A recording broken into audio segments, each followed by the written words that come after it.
Keď ste za posledný rok boli na sociálnych sieťach, určite ste videli známy meme menom Low Taper Fade. Ale ako to všetko začalo? Kto to vymyslel? A ako sa tento meme udržal tak dlho?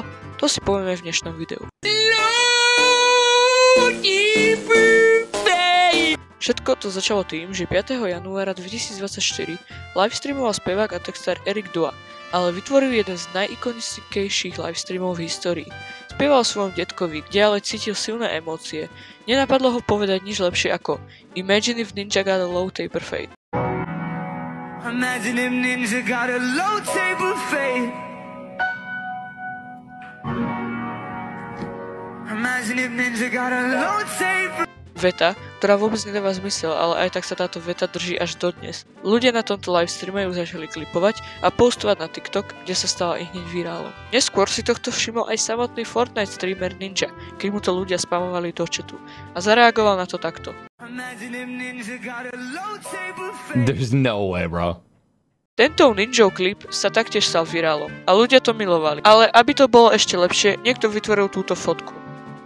Ninja na túto fotku zase reagoval a veľmi sa mu páčila, až tak, že si dal low taper fade sám spraviť.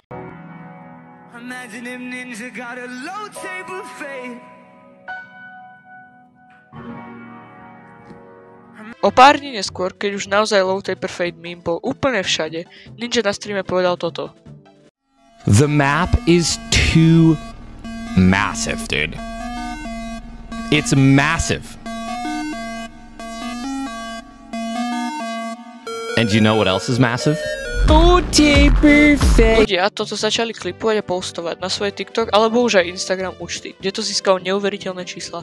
A tak neuveriteľné, že z toho mému všimli aj známe firmy, napríklad NFL alebo KFCčko, boli hlavnými ťahačmi tohto mému. Yo, is this guy crazy? You know what's crazy is that low taper fade. Ninja sa na ďalšom Fortnite livestreame píšil tým, že keď zadá do vyhľadávania Imagine, čo znamená predstav si, tak Imagine if Ninja got a low taper fade vyskočilo ako druhé najpopulárnejšie vyhľadávanie na platforme YouTube. Tento klip sa znova stal virálom ako skoro všetko, čo Ninja o low taper fade povedal. Dá sa povedať, že keby toto ľudia neklipovali, tak low taper fade meme by zanikol aj za týždeň ako priemerný internetový meme. To, čo ešte doteraz bol len samotný začiatok. Lebo keď každý deň robili nové a nové virály o low taper fade meme, Ninja to nezabudol pripomenúť na svojom livestreame. Tu vznikli hlášky ako Low taper fade is still massive, čo v preklade znamená low taper fade meme je stále masívny a ľudia ako skoro vždy začali používať tento meme. Vždy keď sa spomenulo slovo masívny. Tyjo, babi, tahle snídaně je fakt masivní. A víš, co je taky masivní? Low taper fade meme. Hej Dodo, No, co je? dneska je ale masivní zima, co? To teda je, ale víš, co je taky masivní? Low taper fade meme. Najviac sa tento nový meme začal používať pri videa Zack D Films, ktoré ste už určite videli. A man fired multiple shots at a cactus in the Arizona desert in 1982. Sú to tie krátke náučné videá a neviem prečo, ale Zack D Films slovo masívne veľmi rád vo svojich videách používa. Now, he did this just for fun, but the cactus actually began to crack. And this cactus was a saguaro, standing at over 20 feet tall and weighing thousands of pounds. Suddenly, a massive piece of... And you know what else is massive? Takže ľudia začali slovo masívny vo jeho videách hľadať a potom keď slovo masívny povedal, tak sa video strihlo a na obrazovke začal hrať low taper fade meme edit. Áno, boli aj edity na low taper fade a veľa editov, akože veľmi veľa editov. A potom vznikali videá ako Low taper fade. You know what's crazy is that low taper fade like meme is, dude, it is still massive. Yeah.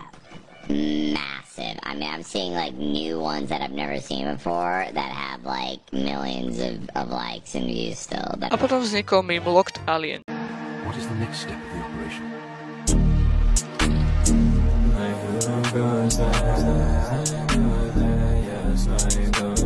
čo bol tiež veľmi populárny mím na začiatku roka 2025 a už Low Taper Fade nebol až taký populárny ako kedysi, tak potreboval oživiť. No a Locked In Alien prišiel vhod a ľudia tohto mímu využili a vzniklo toto. Low taper fade, low taper fade, but me is myself. It's a massive. And you know what else is massive? Low taper fade. Áno, mím Locked In Ninja, čo znamená sústredený ninja, čo ako ten mím nemal vôbec zmysel a tak skončilo 2 týždne, čo je taký priemerný mím na TikToku. Ale Low Taper Fade už o tejto dobe oslavil 1 celý rok. Áno, všetky tie klipy sa tiahli a postovali 1 celý rok. A o tomto čase, v máji roku 2025, už Low Taper Fade není tak populárny. Áno, keď máte istú Brainrot For You page, Bombardiro crocodilo. Un fottuto alligatore volante. Patapim. Il mio cappello è pieno di slim. Nel bosco fitto e misterioso. Non crede. Viveva un... tak na tento legendárny mím určite narazíte. Áno, a toto je koniec tohto videa. Dúfam, že sa vám páčilo a ak áno, nezabudnite dať odber a napísať do komentárov, na aký ďalší mím mám video spraviť. Tak zatiaľ čus.